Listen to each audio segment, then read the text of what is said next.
Halo pejuang PTN 2023, terima kasih udah klik video ini dan selamat datang di channel aku Ajeng Septin. Gak kerasa ya, ternyata UTBK SNBT semakin dekat. Kira-kira kalian udah kepikiran belum sih mau UTBK di gelombang 1 atau di gelombang 2? Atau malah masih bingung? Lebih baik gelombang 1 atau gelombang 2 ya? Bener gak sih kak, katanya peserta yang di gelombang 1 itu akan mendapatkan nilai yang cenderung lebih tinggi.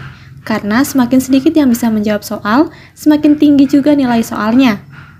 Biasanya kan kalau di gelombang 2 itu pesertanya tuh udah banyak yang bisa menjawab soalnya. Jadi nilai soalnya itu jadi semakin sedikit. Terus ada lagi yang cukup mengusik batin peserta UTBK ya, yakni menentukan kapan waktu untuk melakukan finalisasi dan juga pendaftarannya. Kapan ya daftarnya biar dapat jadwal yang paling efektif gitu. Kalau awal-awal kayaknya ngerasa belum siap nggak sih? Tapi kalau misalkan nggak daftar di awal, nanti takutnya nggak kebagian lokasi tes. Terus harus gimana dong kak? Tapi kalian nggak usah bingung-bingung lagi ya, karena permasalahan tersebut akan aku bahas di video ini juga. Oleh karena itu, simak baik-baik ya penjelasannya. Yang pertama, UTBK lebih baik gelombang 1 atau gelombang 2. Nah, sebelumnya perlu kalian ketahui ya bahwasanya jadwal pelaksanaan UTBK yang akan kalian dapatkan itu ditentukan oleh sistem berdasarkan kecepatan dan waktu kalian finalisasi pendaftaran. Sistem akan disetting secara otomatis untuk menempatkan peserta pada sesi 1 atau sesi 2 dan di ruangan mana peserta tersebut akan tes. Jadi peserta itu memang benar-benar tidak bisa memilih sesi dan juga ruangan tesnya. Peserta hanya bisa memilih pusat UTBK atau lokasi yang digunakan untuk melakukan UTBK. Kalau begitu berarti peserta yang melakukan finalisasi di awal waktu pembukaan itu akan mendapatkan gelombang pertama ya? Jawabannya 85% iya ya. Tetapi tidak menjamin juga kalau daftar di awal waktu akan mendapatkan gelombang pertama. Karena kan kita nggak tahu ya antusiasme peserta yang daftar di pusat UTBK tersebut. Kadang ada saking banyaknya peserta yang mengambil pusat UTBK di kampus itu, misalnya di UGM ya gitu. Jadi yang daftar di pertengahan itu malah udah nggak dapet kursi atau kehabisan kuota. Nah, kalau misalkan kalian mengalami hal tersebut, sudah kehabisan kursi atau kuota, kalian harus menunggu pembukaan sesi selanjutnya atau menunggu di hari berikutnya. Terus kalau misalkan di hari berikutnya masih habis juga itu, mau tidak mau ya kalian harus memilih pusat UTBK lainnya. Nah itu yang ditakutkan, karena menganggap nanti aja deh daftarnya, mepet penutupan aja gitu, biar dapat gelombang kedua. Kalau di gelombang 2 kan udah banyak ya tipe soal UTBK yang di-share gitu. Semakin matang deh belajarnya. Nah kalau misalkan kalian berpikir demikian, kalian juga harus bersiap dengan satu ancaman yaitu kehabisan kuota atau kehabisan kursi di PTN pusat UTBK keinginan kalian. Karena tidak sedikit pusat UTBK sudah menutup penerimaan peserta tes di beberapa hari sebelum penutupan. Jadi kalau misalkan kalian ngalamin hal ini, maka kalian harus mencari satu-satu PTN mana yang masih membuka penerimaan peserta tes. Belum lagi nanti websitenya down kan, error gitu. Yang mana itu bisa hanya menghabiskan waktu untuk mencari PTN-nya ya. Apalagi kalau udah mepet penutupan. Wah itu akan menjadi semakin deg-deg banget. Nah, kalau misalkan pendaftarannya tuh udah benar-benar ditutup, maka ya udah deh nggak dapet lokasi tes. Kalau nggak dapet lokasi tes, ya udah nggak bisa ikut UTBK. Aduh, sayang banget ya kalau gini. Terus kapan dong kak waktu yang paling tepat untuk melakukan finalisasi dan juga pendaftaran SNBT? Saran aku segeralah lakukan finalisasi di waktu yang sama atau di hari yang sama pada saat kalian melakukan pendaftaran.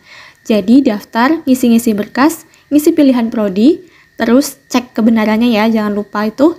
Kalau udah benar semua, dipastikan valid semuanya, langsung deh finalisasi di hari itu juga.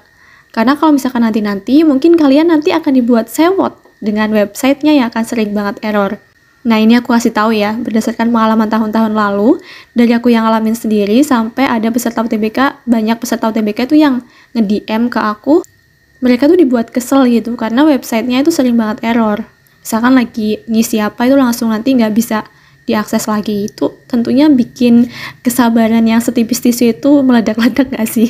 Jadi kalau misalkan mau melakukan pendaftaran, pastikan sebelumnya semua hal yang diperlukan kalian siapkan, biar nanti pas ngisinya itu langsung cek gitu loh. Nah, apa sih yang harus dipersiapkan kak? Banyak. Nah, untuk lebih jelasnya kalian bisa menyimak videoku yang ini, karena di video ini aku menjelaskan tentang persiapan pendaftaran UTBK. Meskipun itu dibuat tahun lalu ya, tapi sama kok.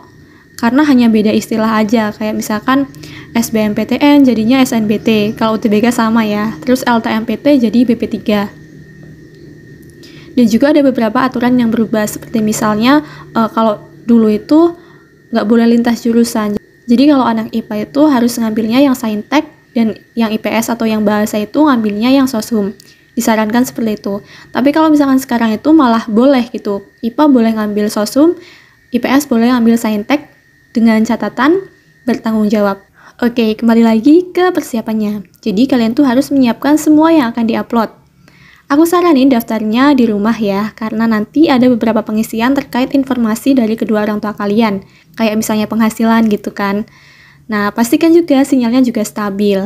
Udah deh, jadi daftar dan juga finalisasi di hari yang sama, dengan catatan tidak usah tergesa-gesa, dan pastikan semua data isiannya sudah benar. Karena kalau misalkan nanti udah finalisasi, datanya tuh nggak bisa diubah lagi. Tapi kalau misalkan nanti ada satu hal yang sekiranya membuat kalian tuh harus menghentikan pengisian, ya nggak apa-apa. Jadi kalian cari tombol simpan dulu, terus diklik itu. Nah, kalau misalkan udah disimpan, keluar aja dari halaman. Tapi jangan di logout ya, cukup keluar dari halaman aja. Kalau misalkan kalian nanti juga mengalami website yang error mulu, down mulu, itu kalian daftar di tengah malam ya, karena biasanya itu kalau tengah malam pengaksesnya itu lebih sedikit. Jadi untuk websitenya lebih ringan. Nah, tadi kan aku bilang daftarnya itu sebaiknya di awal pembukaan. Kalau misalkan daftar di awal pembukaan, nanti dapatnya sesi 1 hari pertama, dan juga gelombang pertama itu gimana, Kak? Ya, itu kayak aku dulu. Jadi, agak kena mental gitu ya. Karena habis tes dulu tuh aku lihat di Twitter tuh banyak banget soal-soal yang habis aku kerjain itu malah di-share gitu. Kesel banget rasanya pastinya. Tapi kayaknya untuk sekarang tuh tidak ya, karena UTBK sekarang itu materinya lebih ke penalaran. Terus juga tipe soalnya itu udah di-share kan sama BP3 di IG-nya. Jadi mau sesi 1, sesi 2, gelombang pertama ataupun gelombang kedua, ya sama aja gitu. Tipe soalnya sama, kayak yang di-share di IG-nya BP3, seperti itu. Kalau dulu tuh zamanku tuh enggak ya, jadi nggak ada soal-soal yang di-share gitu. Jadi kita emang bener-bener yang gelombang pertama, yang hari pertama khususnya, sesi pertama itu, ya agak kena mental sih. Terus tentang sistem penilainya. Apakah yang tes di gelombang 1 dan 2 itu akan berbeda? Tentu tidak ya. Sama. Tetapi untuk bagaimana persis penilainya itu tidak ada yang tahu. Apakah IRT setiap hari atau bagaimana? Pokoknya nggak ada perbedaan antara sistem penilaian di gelombang 1 dan juga di gelombang 2. Yang beda cuma waktunya aja. Sistem penilaiannya sama, jadi tidak ada kecenderungan nilai dimudahkan yang gelombang 1 atau kalau gelombang 2 itu direndahkan. Tidak ada, semuanya sama. Yang bisa memperbesar nilai kalian adalah banyaknya soal yang bisa kalian kerjakan dengan benar. Baik itu soal mudah maupun soal yang susah. Jadi kalau semakin banyak yang bisa dijawab, baik itu soal mudah maupun soal susah, ya skor kalian akan tinggi gitu. Begitu. Oke, untuk kesimpulannya, mending di gelombang 1 atau di gelombang 2, nggak ada mending-mendingan ya, semuanya sama. Terus daftar dan finalisasinya disarankan tidak mepet penutupan. Alangkah lebih baiknya kalau misalkan kalian tuh daftarnya di awal waktu, tapi dengan catatan kalian tuh udah siap secara mental, siap secara berkas-berkasnya gitu, apa yang akan diisikan, siap dengan pilihan jurusannya, jadi langsung satu-satu gitu loh. Kalau misalkan ada pertanyaan atau bingung, boleh tuliskan di kolom komen ya, atau DM aku ke IG ku. Sekian informasi yang dapat aku sampaikan di video ini, semoga dapat bermanfaat buat kalian. Jaga kesehatan dan tetap semangat.